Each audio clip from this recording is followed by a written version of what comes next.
एक अति सुंदर महिला ने विमान में प्रवेश किया और अपनी सीट की तलाश में नजरें घुमाईं। उसने देखा कि उसकी सीट एक ऐसे व्यक्ति के बगल में है जिसके दोनों ही हाथ नहीं हैं। महिला को उस अपाहिज व्यक्ति के पास बैठने में झिझक हुई। उस सुंदर महिला ने एयर होस्टेस से बोला, मैं इस सीट पर सुविधापूर्वक यात्रा नहीं कर पाऊंगी क्योंकि साथ की सीट पर जो व्यक्ति बैठा हुआ है उसके दोनों हाथ नहीं हैं।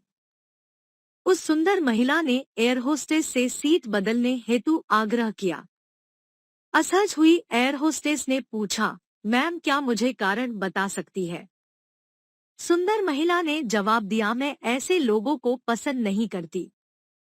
मैं ऐसे व्यक्ति के पास बैठकर यात्रा नहीं कर पाऊंगी। दिखने में पढ़ी लिखी और विनम्र प्रतीत होने वाली महिला की यह बात सुनकर एयर होस्टेस अचंभित हो गई। महिला ने एक बार फिर एयर होस्टेस से जोर देकर कहा कि मैं उस सीट पर नहीं बैठ सकती। आता मुझे कोई दूसरी सीट दे दी जाए। एयर होस्टेस ने खाली सीट की तलाश में चारों ओर नजर घुमाई पर कोई भी सीट खाली नहीं दिखी।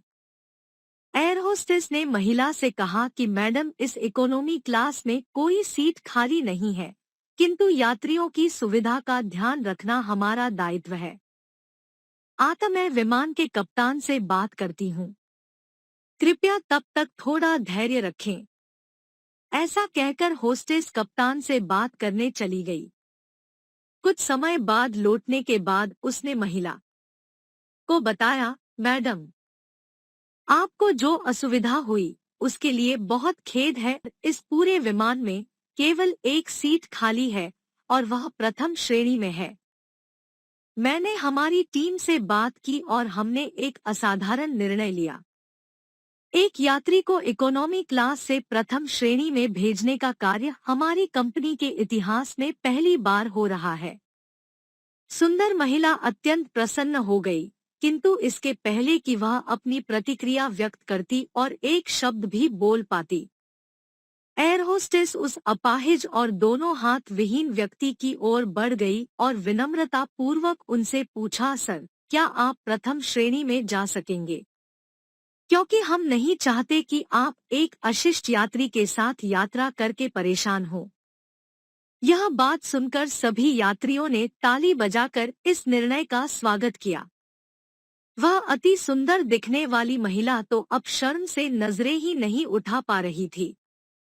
तब उस अपाहिज व्यक्ति ने खड़े होकर कहा, मैं एक भूतपूर्व सैनिक हूँ और मैंने एक ऑपरेशन के दौरान कश्मीर सीमा पर हुए बम विस्फोट में अपने दोनों हाथ खोए थे।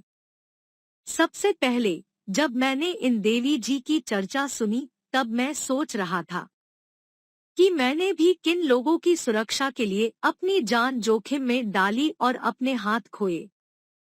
लेकिन जब आप सभी की प्रतिक्रिया देखी तो अब अपने आप पर गर्व महसूस हो रहा है कि मैंने अपने देश और देशवासियों की खातिर अपने दोनों हाथ खोए।